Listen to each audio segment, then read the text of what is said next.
Welcome everyone. The webinar will begin shortly and will be recorded.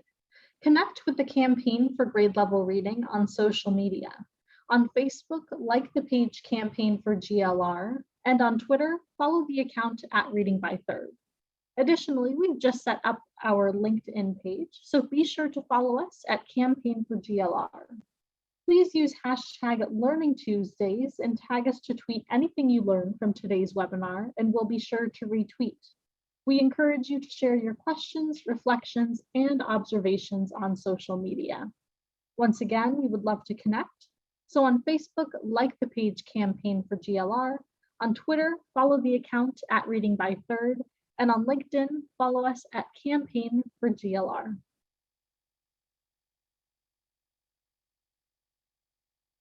Okay, welcome again everyone to today's webinar. My name is Sierra Sanchez and I will be behind the scenes helping to produce this conversation.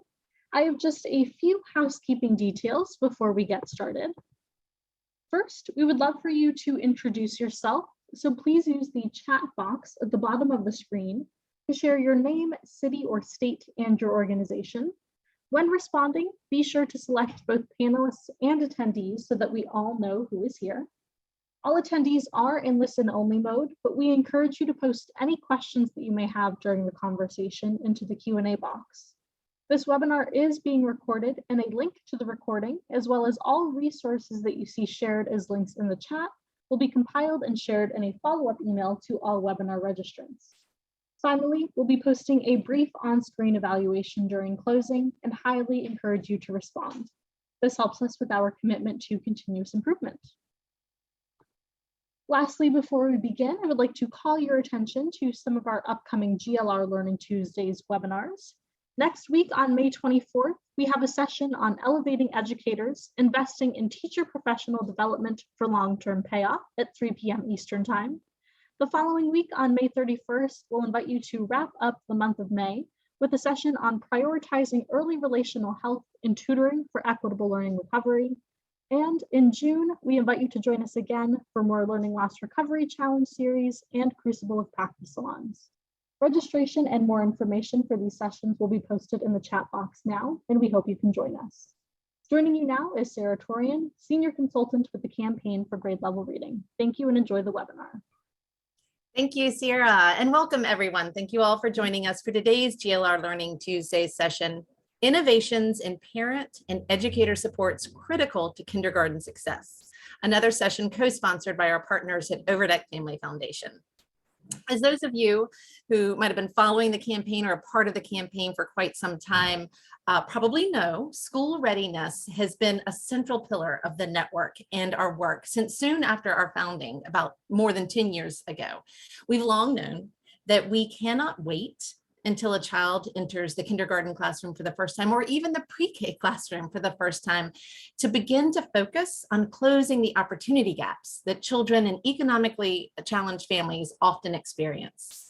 And a growing body of research on early brain development has continued to reinforce that recognition. We also recognize and celebrate the power of parents as both their child's first and most important teacher and essential partners in advancing early school success in the early years and in the early grades. So we are incredibly delighted to partner with the Overdeck Family Foundation today to lift up and explore several evidence-based models that are designed to support parents, caregivers, and educators in promoting early brain development, early language development, school readiness, and early school success, and to hear about some incredibly exciting innovations to these models over the past several years. And to begin that conversation, I am incredibly honored to welcome and introduce our moderator for today, Carly Roberts. Carly manages the Overdeck Family Foundation's out-of-school investment portfolios focused on early childhood and informal STEM education. Before joining the foundation in 2014, she coordinated comprehensive services for children and families in Washington, D.C., and held consultative roles in school districts, Head Start Research, Robin Hood Foundation, and the Newark Trust for Education. Welcome, Carly. I'll pass the mic over to you. Thank you, Sarah. It's so wonderful to have you all here, and I'm just thrilled to be having this conversation with an esteemed group of panelists today. to talk about innovation in parent and educator supports that we know are essential to kindergarten readiness. If there's one thing we know right now as we look across the early childhood landscape, it's that the needs of parents and educators of young children are extremely urgent and constantly evolving as a result of the past 2 years, making these supports more critical than ever. I know I'm preaching to the choir in this group, but we know that kindergarten readiness can impact how successful a child is in high school and beyond, leading to better grades, lower dropout rates, and even better health and lifestyle habits. Research shows that children who enter school with these readiness skills have an 82% chance of mastering basic skills by age 11, compared to a 45% chance for their counterparts who might not have met those benchmarks at school entry. The pandemic, of course, has exacerbated the challenges and barriers that many young children were already facing that prevent a strong start to their academic journeys. We also know that the pandemic has impacted parents and educators in countless ways and had clear ripple effects on our nation's youngest learners. According to one study at Brown University, children born during the pandemic have shown reduced verbal, motor, and cognitive performance compared to those born pre-pandemic. Like our partners at the Campaign for Grade Level Reading, our goal at Overdeck Family Foundation is to provide all children the opportunity to unlock their potential. That's why in our early impact grant-making portfolio, we invest in supporting families and early learning environments in expanding their use of evidence-based practices that are proven to make a difference in the early lives of children. Which brings me to today's conversation and our fantastic panel of nonprofit leaders and their implementation partners. Together, we will discuss key innovations to their program models designed to be responsive to the needs of children, families, and educators. By adapting their evidence-based solutions to be shorter, easier to implement, or even delivered virtually or in a hybrid model, each of these organizations have gained efficiencies and unlocked growth while still achieving strong outcomes. So it is my honor to introduce today's panel. From Springboard Collaborative, we have Kaio Jia-young, who is the AVP of Academic Research and Design, leading content development and learning design strategy and processes. Sarah Anderson is a program director on the Springboard Learning Accelerator implementation team, working with partners to use Springboard to supercharge their students' reading progress and build community between teachers and families. Sarah also taught English for 8 years before joining Springboard. From Waterford Upstart, we have Jim Lund, who has been working in education for over 35 years, driving programs that help all children learn. That diverse background includes time as a classroom educator, building services and support teams, managing software engineers, and designing experiences that help all people achieve their desired outcome. At Waterford, Jim manages all aspects of the Upstart family journey, from accepted to graduated. Tiara Lindsay is a program coach for Waterford Upstart, having previously worked with children as a substitute teacher, assistant teacher, kindergarten teacher, and interventionist. She is committed to creating a community of learners and helping children progress in all areas of their development, both academic and social emotional. From Lena, we have Liz Pettit, who is the product manager for Lena Grow, where she works to improve children's development by designing and enhancing programs for teachers and families that are user-friendly and impactful. And she has more than 10 years of experience in the field of early childhood education, from instructional and curriculum design, development research, to program or product management. Crystal Skeeter-Davis is the Lena Grow program coordinator for the Virginia Infant and Toddler Specialist Network, which is a program of child development resources. Crystal supports the language development of infants and toddlers by coordinating the efforts of the network's Lena Grow coaches across the Commonwealth of Virginia. And Jamie Morris is an infant and toddler specialist for the Virginia Infant and Toddler Specialist Network as well, working with Crystal at Child Development Resources. Jamie supports early childhood educators by providing individualized consultation, targeted training, and classroom-focused mentoring, and previously worked as a child care center director for more than 20 years. It is wonderful to have you all here. I could say much more about your bios. I tried to keep it brief so that you all can share your work. So to kick things off, starting with Caio and Sarah, I would love to have each of you take a few minutes to give our audience a closer look at the work you do. Please give us a high-level overview of what your program does, where it operates, and who your beneficiaries are, and highlight any data you have on the efficacy of your programs. I'll turn it over to the Springboard team. Great. So first, thank you to the organizers for inviting Springboard Collaborative to speak at this panel, alongside esteemed speakers from Lena, Waterford, and Child Development Resources. As mentioned, my name is Caio Young, and I'm joined by Sarah Anderson, one of Springboard's amazing program directors. So what is it that we do at Springboard? Springboard exists to close the literacy gap by closing the gap between home and school. And we do that primarily through capacity building. So we train our educators and we upskill parents to team up to help children reach at grade level by 4th grade. And so to help our children succeed, we take a 3-prong approach, as you can see in this visual here. We coach pre-K to 3rd grade teachers on everything from, engaging with families as partners. How do we collaborate with families as partners, right? To how to provide phonological awareness and phonics instruction. We also equip our families to support their children at home. And finally, you can see at the very bottom there that we build relationships, which we know are the foundation of growth and change. Building relationships between families and teachers, teachers and children, families and children.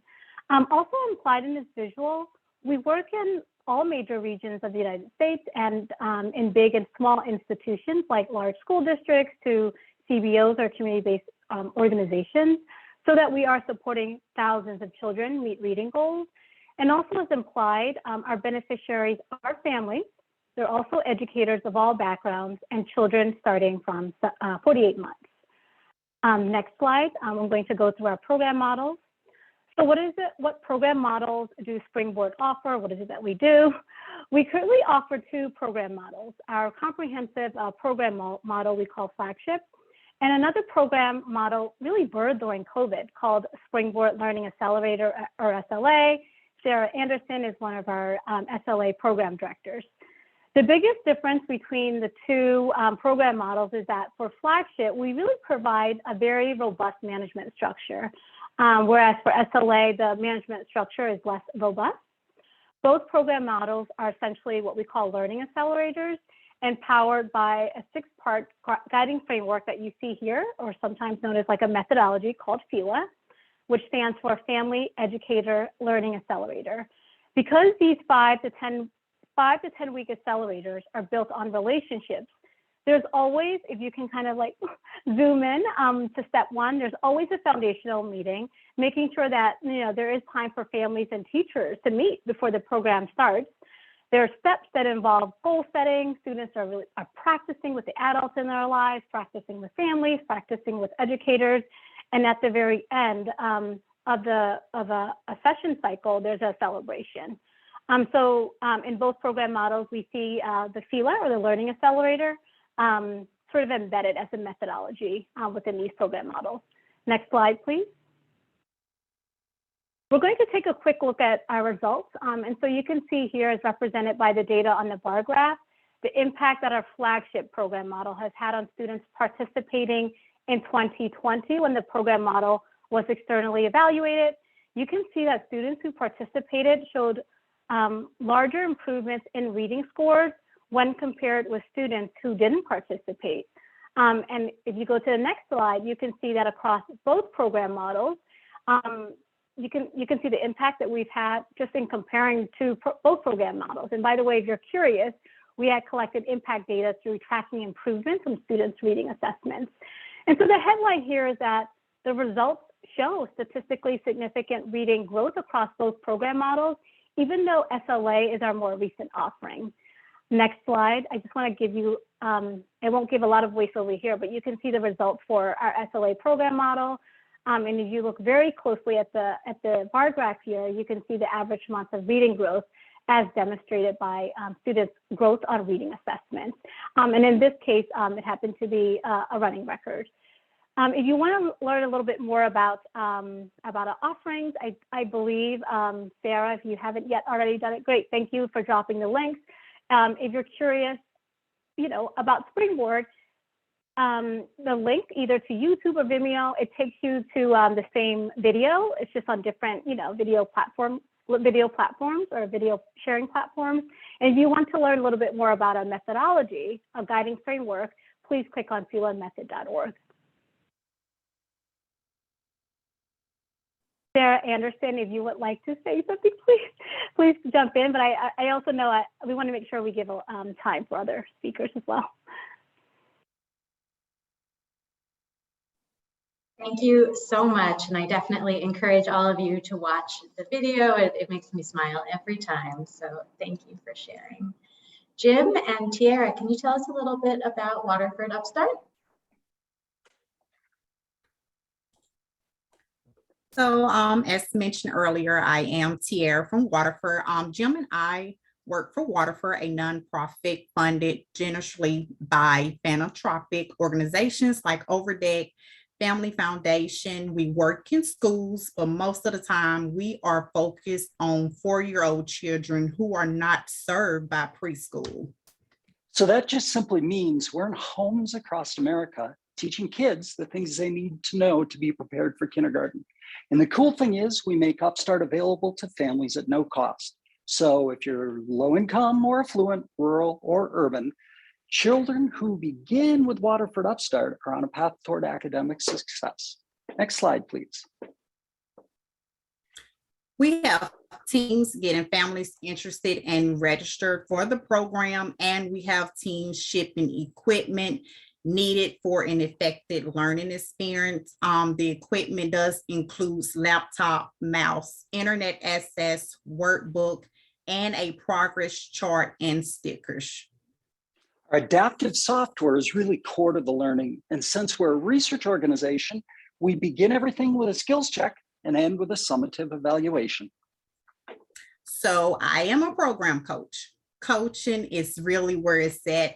I get to talk about reading, math, and science with families. I get to discuss motivational strategies and how important things like routine and rigor are to learning. I check in often with the families just to give them a nudge if they are not meeting the 15 minutes 5 days a week, which is the usage requirement, and I celebrate with them when fidelity is achieved. Next slide, please. So just a quick overview. We're in 27 states. We've got some new ones coming this summer, which we're really excited about. Most importantly, Waterford Upstart works and our effect size is significant. Studies even show that kids who complete the program retain that significant gain as far as into the 4th grade, which really does help set them up for success. What we like to say is they become curious and confident lifelong learners. Thank you. But we all are here to talk about the innovation. Our normal 9-month program is condensed to the 3 months, in which response is the summer learning loss and the COVID-19. We call it summer learning path, and it's 13 weeks from the beginning of June to the end of August, which is really condensed. Hey, Tiara, let's save that for a little bit later. Okay, We'll go on to the not a next problem. group. Okay. Yes, that will be the main event, and we will definitely come back to that. Thank you so much, Jim and Tiara. Liz, I'm turning to you now, and Crystal and Jamie, you are on deck as well, because we want to hear about Lena in general, and then Crystal and Jamie from your vantage point at Child Development Resources and how you implement and use Lena in your work. So I'll start with you, Liz. Awesome. Thank you, Carly. And thank you, Sarah, and the Campaign for Grade Level Learning for grade level reading for having us and hosting this webinar. I feel really lucky to be alongside these organizations who share so many of the key elements that we also have here at Lena. So it's really cool to see these programs lined up side by side. So Lena is a national nonprofit, and we are focused on interactive talk in the earliest years. as a key to better futures for children. So we really focus on birth to 5-year-olds. At our core, we know relationships and interactions matter. And so actually, I'm really glad that today we're joined by Child Development Resources of Virginia, one of our implementing partners who we have a really strong relationship with and we try to interact with consistently. So they've been an invaluable part of our effort to build better futures for children. And I'm really excited for them to share kind of what that looks like from their perspective too. So here at Lena, we know interactive talk, the serve and return exchanges are key for children. They build children's brains. And through years of research, both here at Lena and among our over 400 Lena SP researchers, we've seen a ton of data that proves that early talk significantly impacts the outcomes for children later in life, including 3rd grade reading scores. And to put this research into action, we've designed 3 programs that can be delivered both to parents and to teachers. We know parents and teachers are the key to impacting early childhood. They spend the most time with children and they're experts on their own kids. And so we've built these programs to really meet them where they're at and help them learn more about early talk and how to work it into their daily routines. The program we're going to focus on today is Lena Grow. It's a professional development program for early childhood teachers, and it helps them increase those brain building interactions within their classrooms. We also offer Lena Start and Lena Home, and these programs are focused on coaching parents and families. Next slide. All right. So we're going to talk a little bit about what this looks like, and we'll talk about what it looks like in Lena Grow, but this is very similar in Lena Home and Lena Start as well. If you can click, yeah. The first step when you're participating in Lena Grow is to have a Lena Day. So children wear a small device that's like a talk pedometer in the classroom, and it counts the number of interactions that are happening between the teacher and the child. If you can click. That data is then turned into easy to read reports that are shared directly and immediately with the teacher. So the teacher gets immediate feedback on that day. And coaches sit with teachers and help them analyze the data and learn new talk strategies to increase talk and really focus on specific children who might need that support. Click. All right, and then teachers set goals in those coaching sessions and they go back into the classroom and put it into practice. And then that cycle happens again over time. And as teachers are learning and putting these goals into practice, they see the results on their next reports. Next slide. All right, and then that just leads to increased interaction overall. So we'll go into kind of the length of this program in a little bit, but essentially it happens either over 10 weeks or 5 weeks. So it's a pretty short duration and we see lasting results in teacher behavior from doing this program. Next slide. Oh yeah, and we also have kindergarten readiness as an outcome down the road for the kids who have participated. Okay, so talking a little bit about our impact. We see impact in a lot of areas, but since we're focusing on Lena Grow today, I want to focus specifically on the impact we see in class scores. So this is a standardized measure of classroom interactive quality that's used by Head Start, Early Head Start, and many states in their QRIS systems. So it's really the gold standard of measuring what the classroom interaction looks like. For programs who have done Lena Grow, we see increases in almost all domains across infant, toddler, and preschool settings. And we have seen this with multiple partners who use the class. I actually used to work at Teachstone on developing programs for the class tool and developing professional development for teachers that focused on increasing these class scores.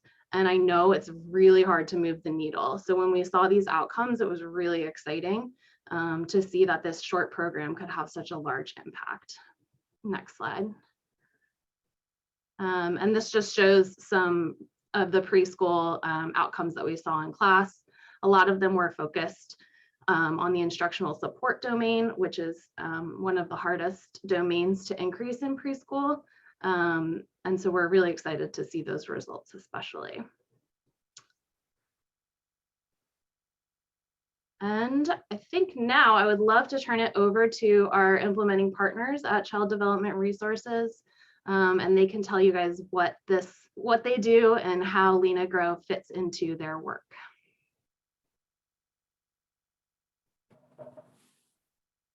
Thank you, Liz.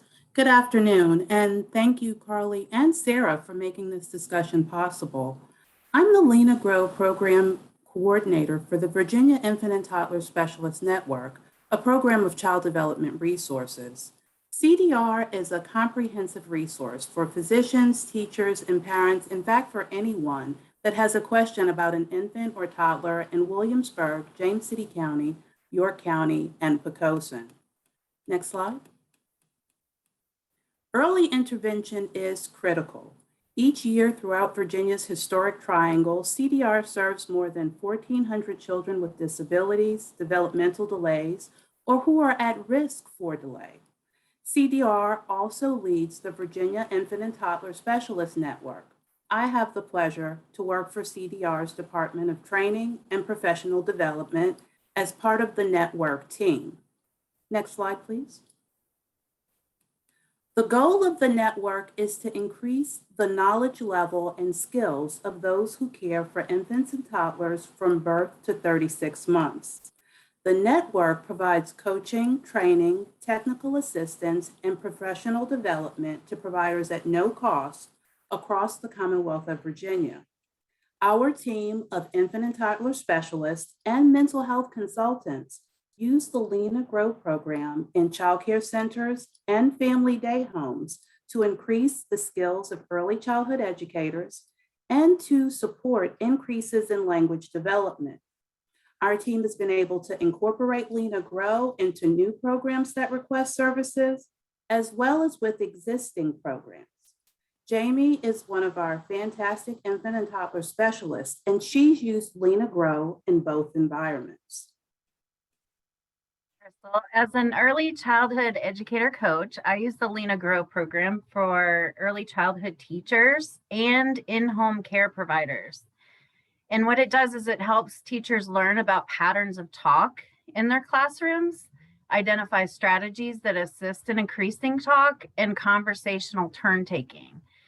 And it really does encourage growth and confidence in their practices. The flexibility, easy to follow guides, and numerous resources that Lena Grow provides is very helpful in my work as a coach.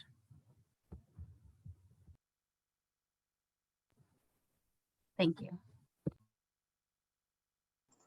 Thank you so much, everyone, for sharing that insight into your work. And I absolutely encourage everyone listening today to explore the websites and links that we've shared, because this work is very hard to capture in just a few minutes. But I'm excited to hear more about the innovations in this work.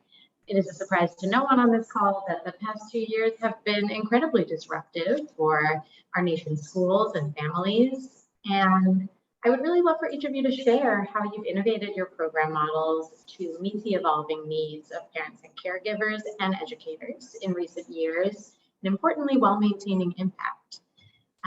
It would be great to understand what observations and trends prompted these shifts for you. And we will start with you, Liz, and then turn to our other two guests. So Liz, how has Lena Grow innovated to meet this moment? Oh, thanks, Carly. I know that we've seen some pretty significant impacts on vocalization in infants who were born during the pandemic. Those outcomes, I believe, were discussed on a previous webinar that you all hosted. And so that, in addition to a lot of the feedback that we've been hearing just from all of our partners in the field about how difficult and strapped everybody is, have really forced us to think really deeply about what's important in our programs and what can we make easier so that there is less less on the plates of folks like Jamie, who's out there providing crucial services to early childhood educators. How do we make her job easier so she can reach more people and reach them with less effort? And so we've been thinking really deeply about that. And we took some immediate steps in the near term as soon as COVID hit for this reason. We shifted to a virtual model for our parent-focused programs. So Lena Start parents began to meet virtually in their sessions rather than coming in person. Through Lena Home, a lot of home visitors were doing virtual visits, and so we had to figure out how to make sure they could still deliver this important data and program in that context. And with Lena Grow in the childcare setting, we had all kinds of things happening, as I'm sure many of you know, anyone with young kids. Some centers had to close temporarily. Some centers stayed open, but shifted to only caring for essential workers, children. Some centers had to close because of financial issues, because of the precarious state of childcare. And in almost every center, even if they reopened later, there are extreme staffing shortages. Folks are really burned out and overwhelmed. And so we've been hearing all of this feedback throughout the pandemic and trying to really respond to it, both as quickly as we can, but also with thoughtfulness to what we put out there to make sure that we're making it easier with each change that we make. So the, excuse me, the two main things we focused on to really address these challenges were, one, to make it easier. So we examined every element of our 10-week Lena Grow program and thought, where can we make each piece of this even easier? And so one of the biggest changes that we made was shifting to a much shorter sequence. So previously, we've had almost 5 years of data showing that a 10-week sequence with teachers works really well. It has lasting impacts on the conversational turns and the outcomes for the children in those classrooms. And so this was a really big and risky thing to think about doing. We have so much data backing up 10 weeks, but we also were hearing such a strong need from the field for less of a commitment. You know, when you have a potential COVID closure every 4 to 5 weeks, it becomes really hard to commit to a program and consistently do it over 10 weeks. And so that shift, I think, mentally made the commitment to the program a lot easier for a lot of programs, and especially those programs that are really struggling the most, but also could potentially benefit the most from Lena Grow. The other thing that we did was work really hard to focus on how to increase equity with the program.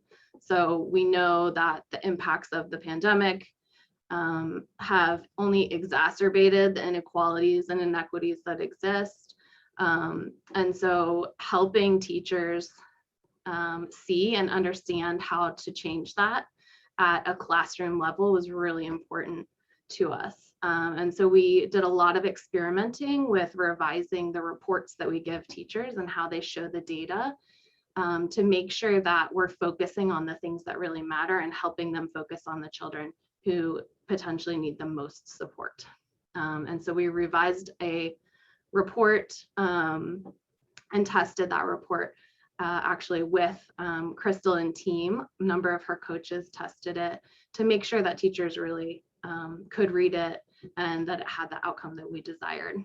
And so all of these changes we believe are helpful in addressing COVID impact, but they're also helpful in scaling generally and in reaching a overburdened childcare sector. So the changes were perhaps spurred by COVID and you know, caused us to move a little bit faster, but I think these were changes that will benefit everyone regardless of the situation. Next slide. So the one thing that, as I said before, I should say, we were really nervous about making the shift to a shorter sequence because of the outcomes. We wanted to make sure that the program was still impacting children at the same or similar levels as it was with 10 weeks. So we actually just went back to the data. We have tons of data of classrooms doing the program for 10 weeks. The fidelity minimum is that they complete a full cycle for at least 8 of those weeks. And we looked at what do turns increases look like over the course of that 10-week sequence. So, you know, at 3 weeks, where are we at? At 4 weeks, where are we at as we climb this mountain? And what we saw, surprisingly, is that the 5-week turns gains, children were most of the way there already. And so teachers were seeing these huge gains in the first 5 weeks and then a smaller but steady gain after that. And so we felt that 5 weeks is enough to get the level of impact that we were seeing before, especially for the children in the most need. So children in lower taught classrooms, even at 5 weeks, will still see 85% of the impact they were seeing at 10 weeks. Children who are in the bottom third of their classroom are still going to see 90% of the impact. So those numbers helped us decide, yes, this is the right move. It's responsive to what teachers and center directors and coaches are telling us. And it's also going to still guarantee those outcomes for kids. Next slide. And then the other thing that we changed is this report. We redesigned it to be simpler to read, and we redesigned the stars, which are sort of little awards for teachers. We redesigned them to really focus on getting all children up to a certain benchmark level of conversation.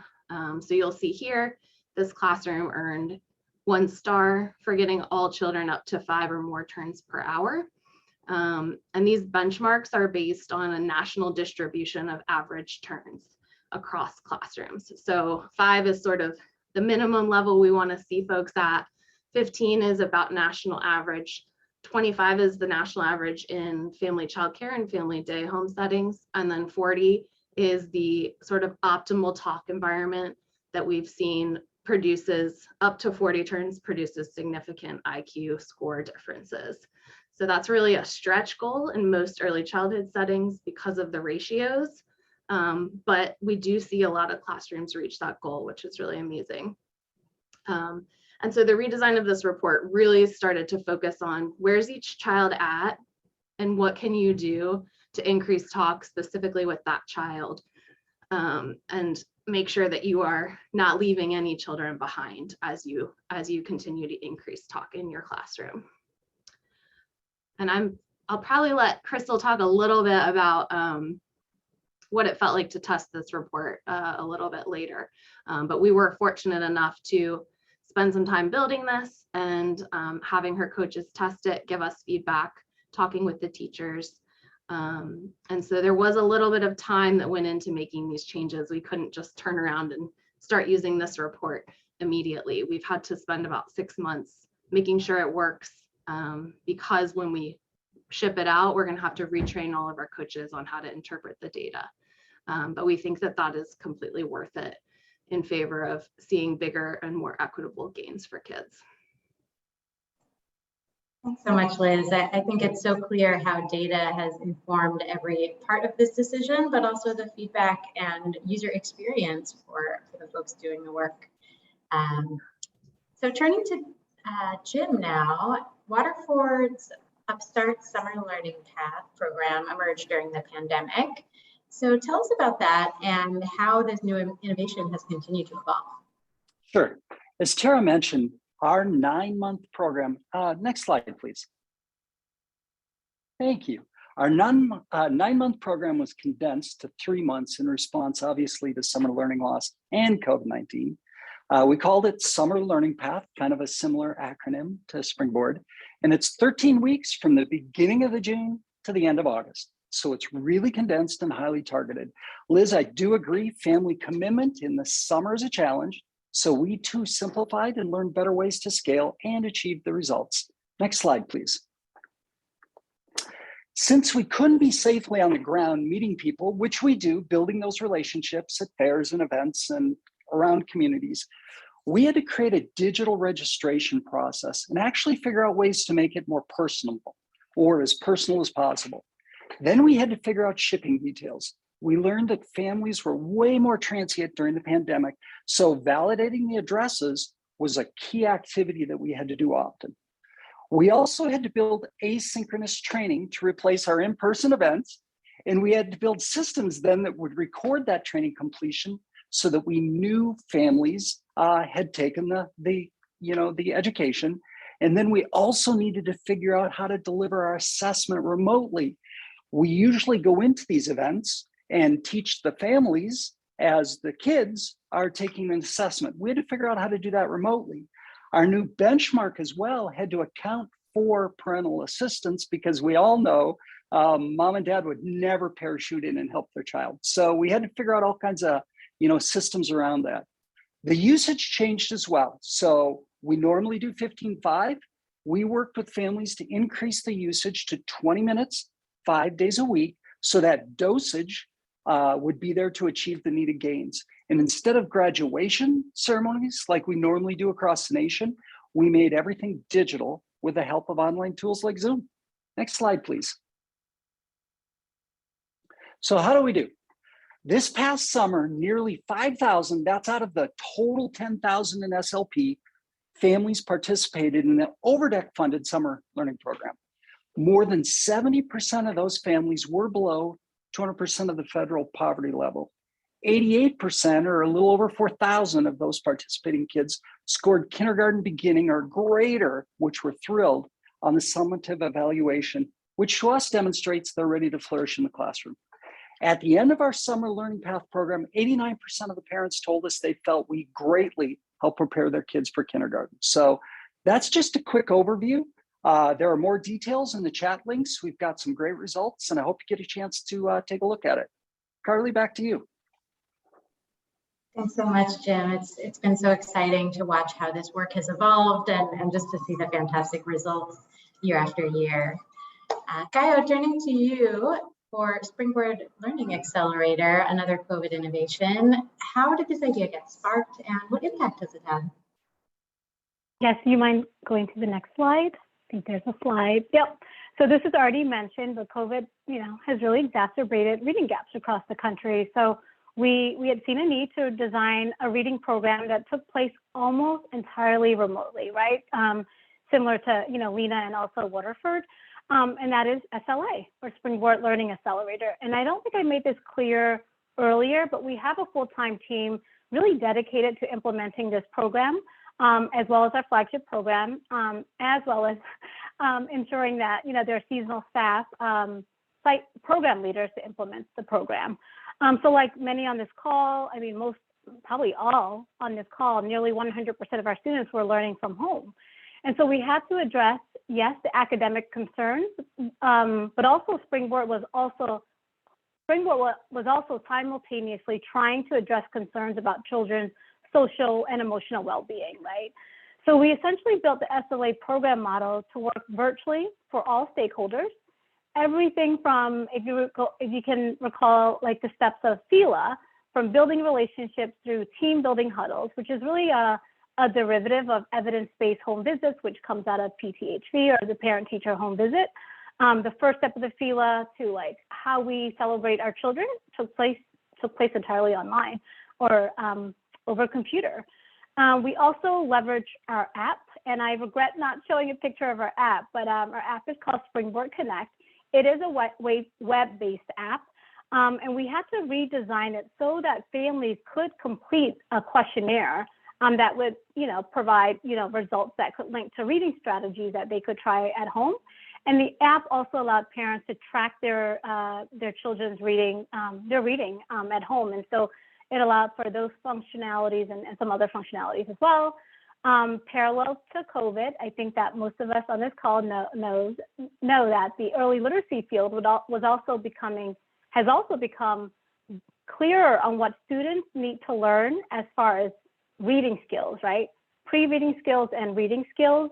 So our reading readiness and phonics curriculum was further revised to facilitate more direct, structured, and explicit reading foundational learning experiences, right? We already had a phonics curriculum. We just had to make the scope and sequence even tighter. and make sure that, that teachers were provided with scripts that allowed them to address foundational reading skills. We created decks for teachers so that, again, these skills were being taught, not just phonics skills, but also phonological awareness skills, so that they could be taught virtually. But we also want to provide a space for our children to process the sort of things or events that were not just in their head, but also in their heart. And so in the decks, we made sure that, there were again, opportunities for children to just like process what was happening at the time, right? We also saw many educators who were new to teaching reading at the time. Teacher turnover is real, teacher burnout is real. And so, so these aren't like necessarily challenges. I want to reframe them as like opportunities for us to consider as we continue to redesign SLA so that it works for families, children, but also educators of all backgrounds. And I'm proud to say that the program model can be implemented both like asynchronously, but also synchronously and asynchronously as well. Back to you, Carly. Thank you. So turning to the implementation perspective, Crystal, Jamie, Tiara, and Sarah, can you tell us a bit about how you've seen the needs of parents and teachers of young children change in the past 2 years? And particularly if you've noticed any differences among specific demographics or subgroups that you've worked with? And in general, how has that affected how you and your teams do your work? Crystal and Jamie, let's start with you. So I think we're all aware that the amount of stress and uncertainty that COVID brought to the early childhood profession over the past 2 years really has been overwhelming. Especially when masks were introduced as a mitigation measure, it created a great deal of worry and uncertainty. I began receiving numerous inquiries about how the use of masks might negatively affect children's language development and also their social emotional development. And I was receiving so many questions from early childhood educators like, how do masks affect children learning to communicate? And is it difficult, if it's difficult to speak with a mask on, will children even understand me? Will relationships suffer? And those are just a couple of the concerns that I was receiving. And there's other mitigation strategies used in programs, such as dropping children off at the entrance of the program and not allowing outside visitors. So this limits the extremely important interactions between parents and staff during greeting and departing times, and between early childhood educators and coaches like myself. In our experience, the challenges or the changes and uncertainty resulted in increased need for clear communication. Flexibility, tools, and resources became obvious. So Lena Grow really addresses these needs as it makes the process fun and it provides immediate feedback and encouragement with easy to understand reports for the care provider. The Lena Parent Reports also provides the homeschool connection that was limited due to the changing of the procedures. It also gives them helpful tips too, the things to do at home. So as a coach, the resources, the videos that they provide to help me in my coaching, and the flexibility that Lena Grow provides really makes my job easier in supporting the early childhood educators that I work with. You're up next, Crystal. Well, just in recognizing the needs that Jamie just described, our team directed resources to implementing Lena Grow. Lena was really an intentional response to meet the need for educator support and training, and it fit well with our strength-based approach to coaching. Lena coaches, what that meant for us is that we trained 24 Lena Grow coaches. That's both our infant and toddler specialists and our mental health consultants. And to date, we've served more than 100 children with Lena Grow. We are currently completing our third cohort, which should be wrapping up here soon towards the end of May. We, as Liz mentioned earlier, we participated in the pilot of Lena Grow 3 materials. And eventually, it led to the decision to create a position dedicated to Lena Grow program services.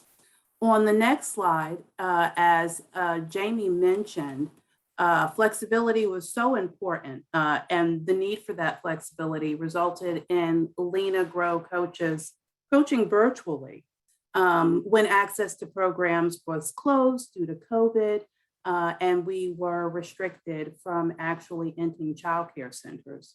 Because flexibility is still important, our team continues to offer virtual coaching based on the need of educators.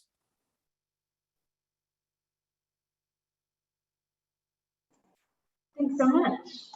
Tiara, same question for you. So within the last past 2 years, it became overwhelming stress because it's like, how can we help these kids during this COVID time? Yes, it definitely changed. Many kids mixed out on education due to school protocols and guidelines where you couldn't come inside the classroom, had to be on Zoom. So with our summer learning program, mom and dad was just having a hard time how they was going to get the child to learn. It's easy to say, oh, mom and dad can teach the child. Not every child works well with mom and dad. So that's where we came into play. And then just academic wise, we wanted to be able to help them with our program. So we had to become flexible. We had to become a listening ear, just because how we work, as I am a program coach, we call them. So you would just hear different stories as, oh, my mom passed the COVID.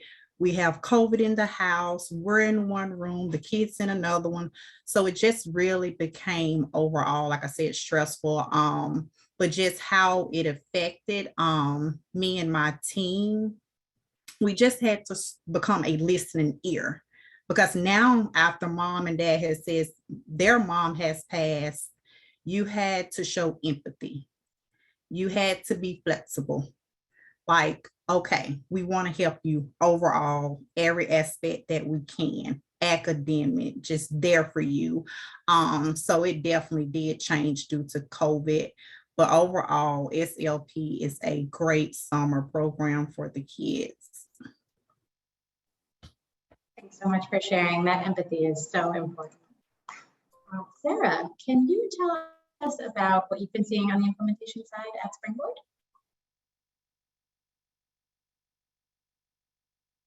Oh, Sarah, you're muted. Thank you. Sorry about that.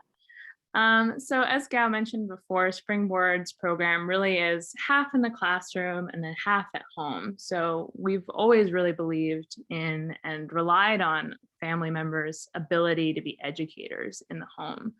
And during the pandemic, I think we all saw that the need for families to fill that role suddenly became way more pronounced as suddenly parents and grandparents and older siblings were suddenly having to be teachers and kind of fill in that gap for students. But with all of that, like I think all the old gaps in access and opportunity have just continued to widen, particularly with families that have fewer resources, lack of technology in the home, or maybe fluency in technology, and then especially with non-English speaking families and families with low adult literacy. And the need to prepare for and meet the needs of those families became even more urgent since we rely so heavily on family engagement. And we've seen that the family school relationships in many communities withered during the pandemic as there were fewer opportunities for families and educators to make those connections and build those relationships. So we've had to adapt a lot. We've had to adapt to maybe offer more low tech options in some cases. For example, when Gao talks about our web-based app Connect, for families that's not the right fit for, we now have like a paper version that's more accessible. We've also had to offer a lot of extra language support, like lots of translations in many languages. And we've brought on staff specifically to help schools connect with families through family outreach and supporting workshops and things like that.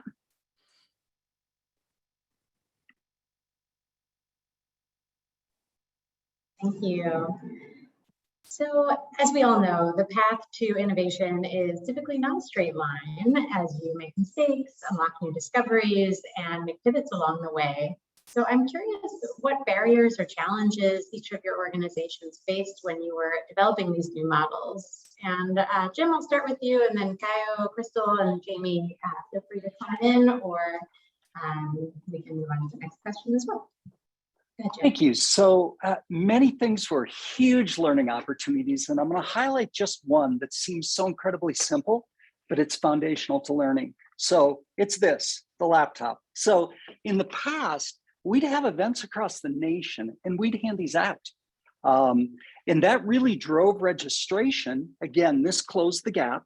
And we could capitalize on getting a family really excited about going home, beginning usage, starting Waterford Upstart, and that routine that they developed stuck with them for a while. So with COVID, we did put up a couple tents. We did do a few mass pass outs in the parking lot, but it was much less personal.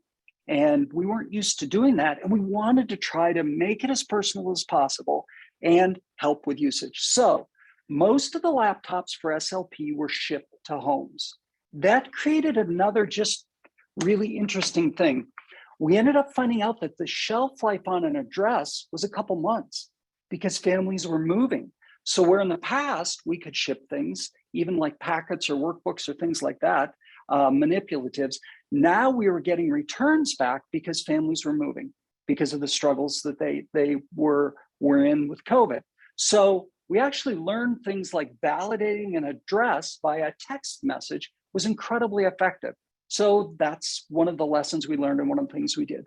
In the end, it came down to missing one day of a 3-month program totally impacted results. So as simple as getting the shipping right really made a difference. And it's something we're going to continue using methods and techniques we learned in SLP for years to come. Thanks, that's such an important insight. Go ahead.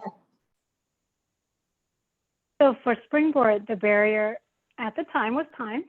We built under time constraints and other constraints as well. So although our organization really has been building, piloting different programs, really not building, but piloting different programs since 2016, there were certain parts of the build process to designing a program and also like building a web-based app that I think we had to sacrifice under the circumstances, right, Sarah? And so, for example, I can speak more directly about my experience building a virtual phonics curriculum. We were able to test with a few children and a few families, but if we had more time, I desired testing the scripting of lessons with more children and educators of all backgrounds, right? We also had to build or rebuild technology to work for each one of our stakeholders. So I'm so glad that Sarah mentioned this, but we have to find a way for all of our families to receive reading strategies and for them to log in minutes in absence of technology, right? So how do we do that? And so Sarah mentioned it. We ended up creating a paper version of Springboard Connect called Paper Connect.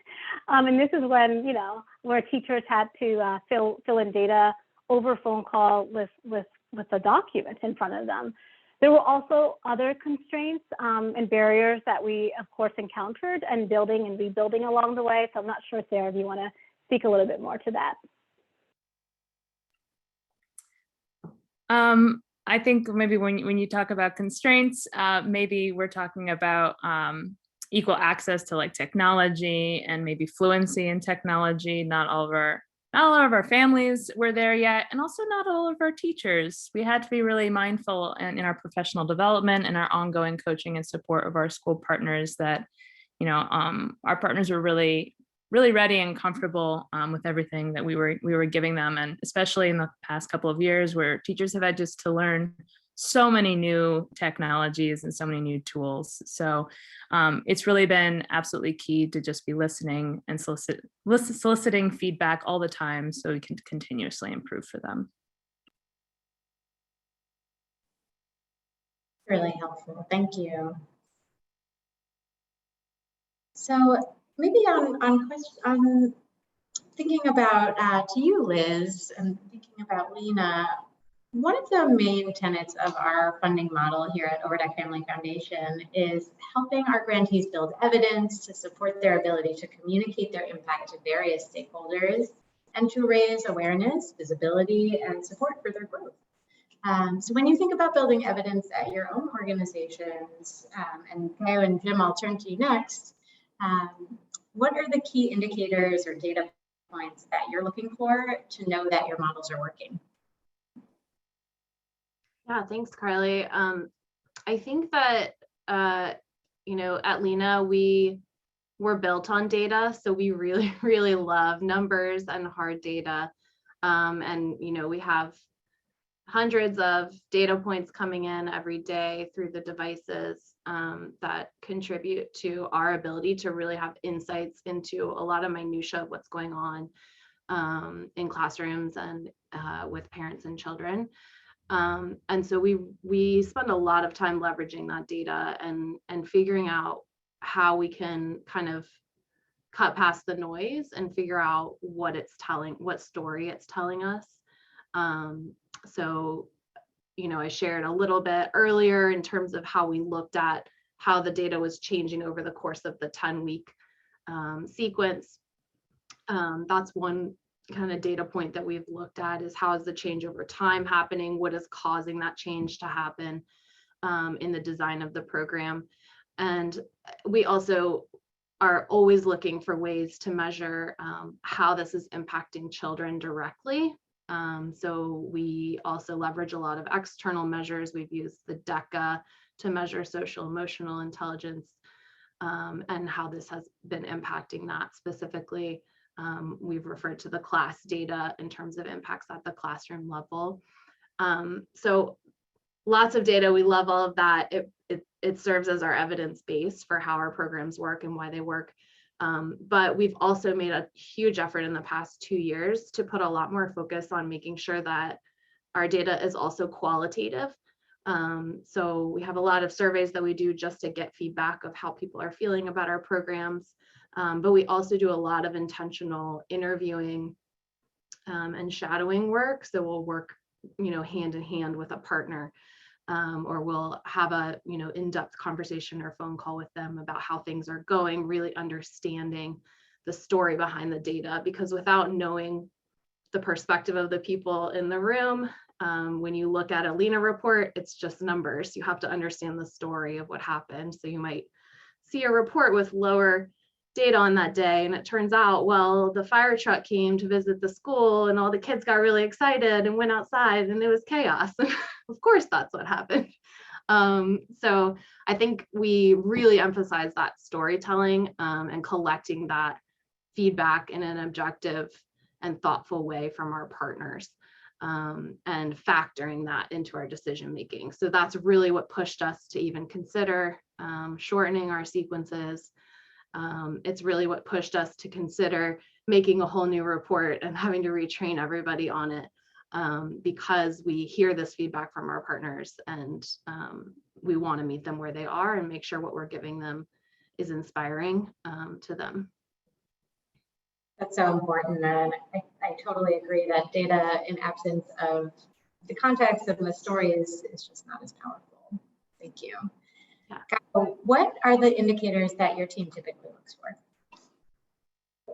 Yeah, so for key indicators, we look at a few things to assess impact. And I'm glad, Liz, you had mentioned quantitative data and qualitative data, because we do consider, of course, both types of data when we're reporting on impact. But we also assess on value.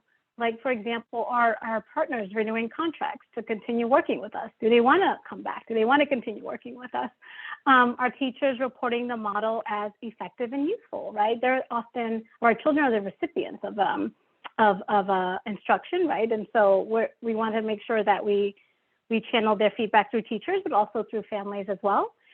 And if the models are working for impact, we do look at assessment data, which I sort of alluded to earlier, to see growth or improvements in scores. And also checking to see if like reading behaviors are changing, both quantitatively and qualitatively, right?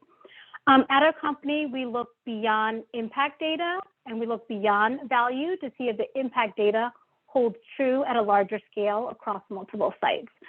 So how might we scale for impact, and how might we improve our financial modeling for sustainability along the way?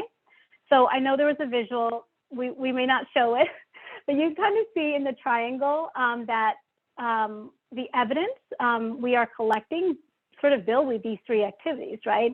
And they all form one another. So there's impact, there is scale, we have to test for that, and also, not test for that, build towards that, and build towards sustainability as well.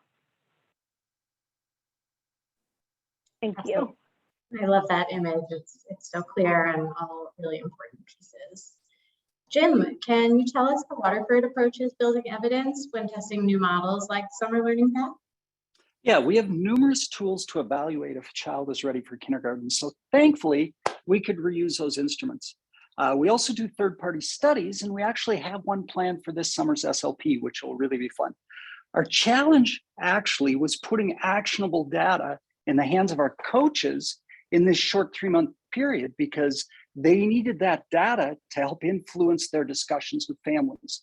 So we ended up building a case system in our CRM, which is Salesforce, that talks to our product.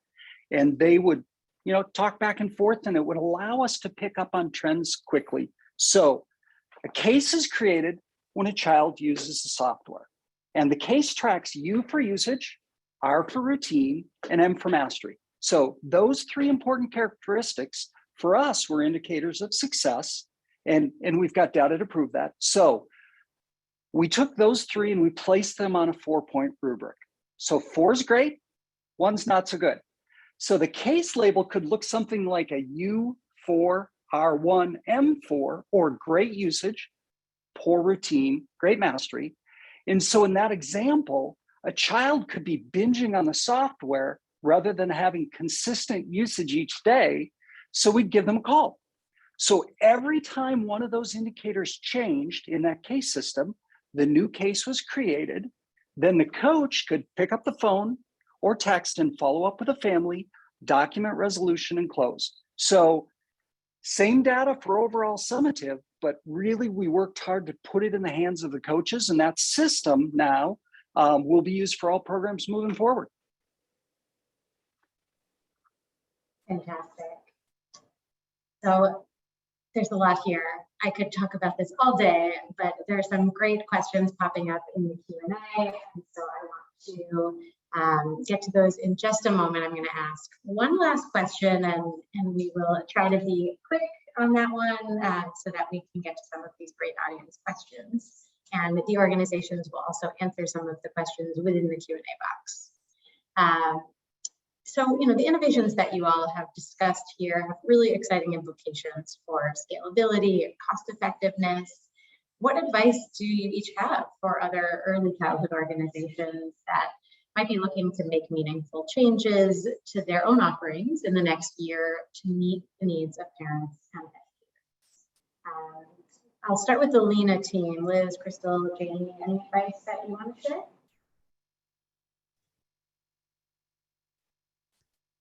I can give my perspective, and Crystal and Jamie, I'm sure you all have your own thoughts on this because we all like to dream about what the future can look like. But I think for me, my number one dream in the next 5 years is that our early educators are paid what they deserve and what they are. We value them as. So, I personally, I have a 2.5-year-old in care right now. That's the reason that I can be here on this webinar. And I am so grateful to the teachers that are with my child right now, talking with her and enriching her life. And so, if we can really solve that pay problem, that would be amazing. The other piece of the puzzle, I think, is really thinking about how we think about quality in childcare. I think it's hard to talk about this without also talking about the pay in the equation. It's almost cruel to add more to teachers' plates without giving them the pay that they deserve. And so how do we think about quality, enhancing quality, and measuring quality in a way that is not burdensome on programs? So we have QRIS programs and measurements. We have lots and lots of requirements. Some of them are safety related, and so they're super important, but some of them are really onerous and make it really hard to function as a childcare center.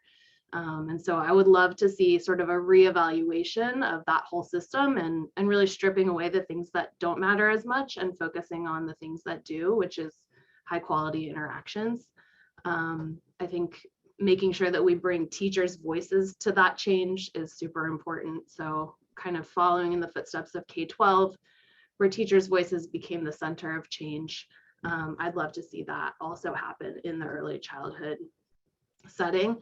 I think that can happen at a really grassroots level. So I sometimes tell my coworkers, my dream is that one of our teachers will take the report to city council and hold it up and say, look, I need more resources from 4 to 5 p.m. because we don't have enough teachers in the room to have meaningful conversations with these kids. And that's like nutrition. That's part of how we build their brains. So I think kind of that grassroots effort of using the data to advocate for ourselves is really important and something that I hope to see more of in the future. I'll stop there. I could go on forever on this question.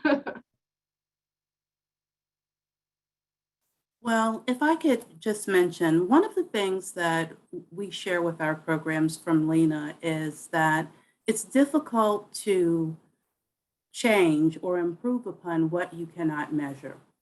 At the network, we could not measure the level of language at our programs without the Lena devices or the talk pedometers that capture conversational terms. Resources are often an issue, and I'd hope to see early childhood programs gain access to the resources and technology that they need to address emerging needs. I don't know if Jamie would like to share. I just really would like to see an increase in the resources and supports for the mental health and recognition of early childhood providers, early care providers who are doing one of the most important, valuable, difficult jobs of providing care for our youngest learners. And just meeting educators where they are, making sure to seek out, broaden access to tools, resources, organizations, seeking out these tools and resources to meet them where they are and support them where they are. The resources that are flexible and adaptable are really important for to support the individuals who work with young children. Thank you all so much. I'm looking to the Springboard team and or the Waterford team, if you'd like to jump in on this question. Maybe starting with you, Kayo. Yes, I can jump in. This is Kayo, Springboard. We do have a slide. We don't need to project it, but I just want to mention that to the producer. So our stakeholders, again, families, children, teachers, right? They need to find the program model meaningful. They need to find it valuable, right? Period. If the experience isn't perceived as valuable from the start by our stakeholders, there's a really good chance that they won't stay long enough to experience the impact, right? So when building programs or products, build with your families, build with our families, build with our educators, and be sure to design processes that are inclusive of all voices, particularly centering, again, right, the voices of our teachers, our educators, and our families, those who we serve. So for example, a really wonderful innovation and improvement team, they've really been instrumental in coordinating, establishing and coordinating conversations with families and educators through what we call advisory groups. There's a family advisory group. There's also an educator advisory group to ensure that we are deliberately centering the voices of our families and our educators. Also, you'll see it here, be willing to be flexible and pivot. If you're finding that tests in first version of products, you're finding that something isn't quite landing, you might need to pivot or persist, right? Depending on how the initial version of something is being experienced by the educator or by the family or even the child or children. So there's opportunity, try to put first versions of products in front of your educators and in front of your families and children and see how it lands, see how it works. we're also learning, I'm also learning about the importance of staying curious and really not making any assumptions about what our stakeholders need, right? And it's really important as we think about how to maintain impact, how do we make sure that the changes or the tweaks that we're making are being experienced as valuable by everyone who uses the product or the service. Also, we know, and Sarah Anderson, you want to speak to this, that would be great. We know that technology can't replace the relationships that are critical for early learning and language development, right? There needs to be, and I mentioned this earlier, there needs to be trust built between families and educators, and in a lot of instances, rebuilt between families and educators, but also making sure that there's, trust and relationship between the adults and the children as well. And because we know technology isn't or shouldn't be a substitute for quality relationships, I do think that what we could do, and I think we all could do this, is really think about ways to leverage technology so that children are learning through the ways that they are learning, which is through language, through play. And I love that Lena's represented here through meaningful conversations with educators and with families. And so we know what works in early childhood. We know that technology cannot replace that, cannot replace the importance of trust and the importance of relationships. How might we leverage technology? How might we integrate it to support the sort of things that would, sort of like activate or amplify language learning and learning around reading? Sarah, did you want to speak into this space as well? No, I think you covered it, Gal. Thank you. Thanks so much. And lastly, turning to Jim and Tiara, anything else that you want to add? And then we'll turn to some of the great questions coming up in the Q&A. Listen, yeah, my main takeaway, I think, and Tara kind of mentioned this and maybe is going to continue with it, but is about what success is. And for us, it's working with that family who we believe strongly is the child's best and first teacher.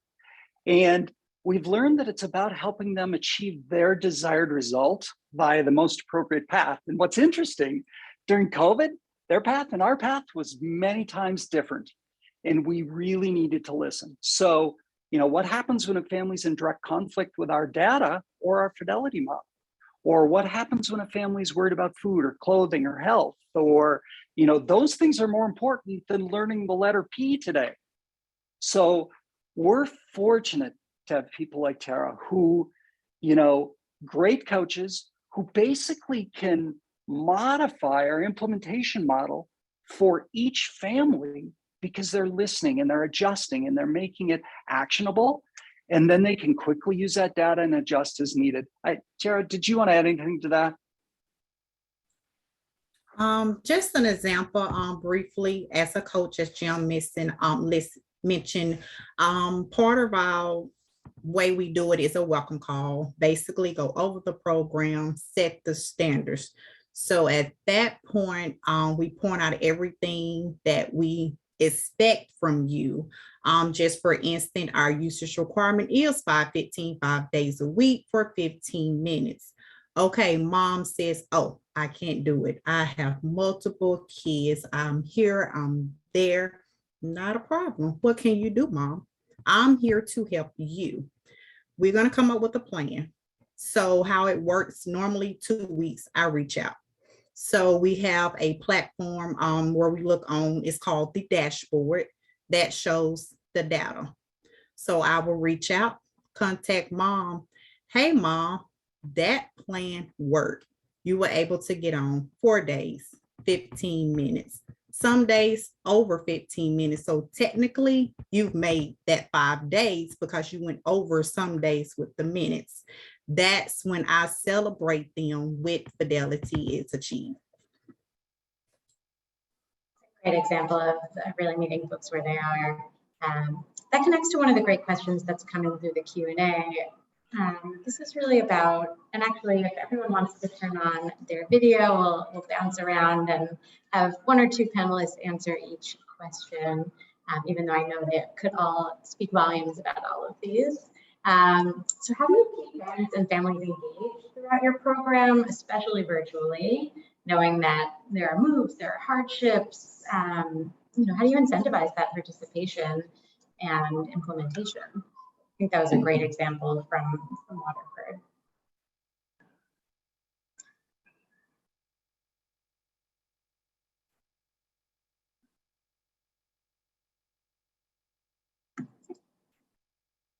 Okay, with silence, should I jump in? Go for it. So listen, our goal, obviously, at Waterford, is to make things, our software, intrinsically motivating. That's our goal. We want kids to use it because they're learning and they feel good about it, and families are involved in that as well. I'm a huge Dan Pink fan, and I believe in intrinsic motivation, but on the other side, we've also learned throwing in a little bit of extrinsic motivation helps. So number one, at the end of the program, for those families that use with Fidelity, they get to keep the laptop. So this device helps those kids learn for life. The great coach and the mentoring relationship. If I was coaching you, Carly, you and I would have a discussion weekly. I'd be talking to you about what you're trying to do, what you're achieving, where your child is at, what they're learning. And we build a relationship. And so you're wanting to use because you see the benefit, and we're building that relationship. We also do things like pep rallies, and we send out books and pencils, and we have progress charts and postcards when kids do well and things like that. So certainly we try to focus on the intrinsic motivation, but we've got some other things that we found over time, and we've researched, like how many times do I send this and the call to action is achieved? We keep track of all that because over time, we want to do whatever it takes. But I'll tell you, the secret sauce is the coaches. They're amazing at working with these families and helping them understand the value of a good education. I believe it. Thanks, Jim. I love those visual aids. Liz, how about you? Yeah, I have to completely agree with everything Jim just said. I think the key element there is the coach. We have really amazing coaches in Lena Grow who are sensitive to where the teachers are at and what motivates them, and they're trained to really plug into that. So that is a huge value that they bring to the table. The other things that we do, so for our parent group, for our parent programs, we find that having a really engaging facilitator helps, who also is a parent and has experienced the program. So you want someone delivering to you this learning who has also been through a similar situation, has learned from that, and can speak to that realistically. So that is a really important way that we keep families engaged. It was a lot harder in a virtual setting to keep families engaged, both for child care centers and in our parent-facing programs. There is just something about that social capital of showing up physically in a place versus logging into a Zoom call that makes it a little bit more challenging. But we do have a graduation at the end. That's a really big celebration. And much like Waterford, you have to complete a certain number of sessions to participate in that. So that's a big motivator too for families. And then I think for teachers, we think it's really important to make sure they're getting credit for what they're doing in a professional capacity. So we've been spending a lot of time working at the state level, because it's different in every state, to make sure teachers are getting professional development credit for participating in this program. And then that goes towards their licensure or whatever credential they're required to hold in their state. So that is also a really important element for us. Thanks so much. So looking at the time, I'm having a hard time choosing between a lot of great questions here, but we will try to answer it directly in the Q&A where we can. There's a great question about how to pay for these programs. Are there grants that agencies can use to offset the costs? We'll do a quick lightning round with a few answers on how agencies can cover the cost of these programs. Well, I'm happy to respond. Child Development Resources is a nonprofit, and the network is actually grant funded. So initially we budgeted for a small pilot with Lena Grow. And then came the pandemic. And we quickly realized that needs were changing. And so we were able to make some adjustments in our budget to address the new need that existed.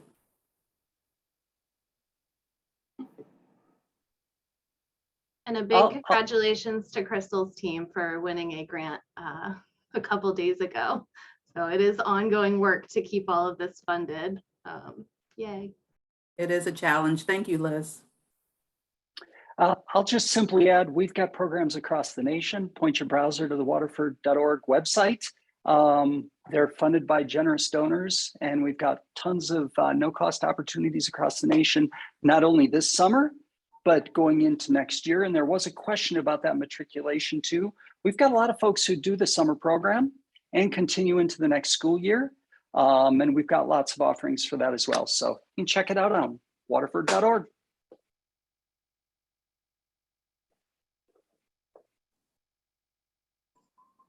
Okay, or Sarah, any thoughts on how organizations can cover the cost of springboard programs? So as they answer, you'll see a poll just pop up. As mentioned earlier, please share your input so that we can continuously improve these programs. I guess I can take this one. So this funding can come in a lot of different ways. Sometimes it's the institution that raises that money themselves. Sometimes it's money provided by the district. Sometimes it's a grant that maybe we apply for and we're awarded money, and we find the partners that want to work with us. So it can be a big variety. Gao, anything to add there? Yeah, so I was going to mention philanthropic funds as well. And so we do have a team, dedicated to seeking out funds that are available in the world. And I'm sorry, I was distracted. So I wanted to make a comment to the sort of things that we provide to our families and children. And so I kind of mentioned that in the chat box. All children are eligible to receive external rewards, right? And so whether it's gift cards, tablets, backpack with supplies. And so I just wanted to quickly address the question that was asked earlier. Thank you. Okay, one last lightning round question in our last few minutes. This is a hard one, but I'd love to hear from our panel. What innovations, big or small, do you hope to see in early childhood within the next 3 to 5 years?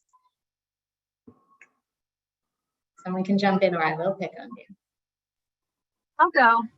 I said it, I touched on it a little bit previously, and it just really, I would love to see more support for the mental health of caregivers and resources that are designed to meet them where they are, not just go to this professional development and everyone gets taught the same way. I really would like to have adaptive approaches to meet the needs of each individual caregiver, because everyone's different.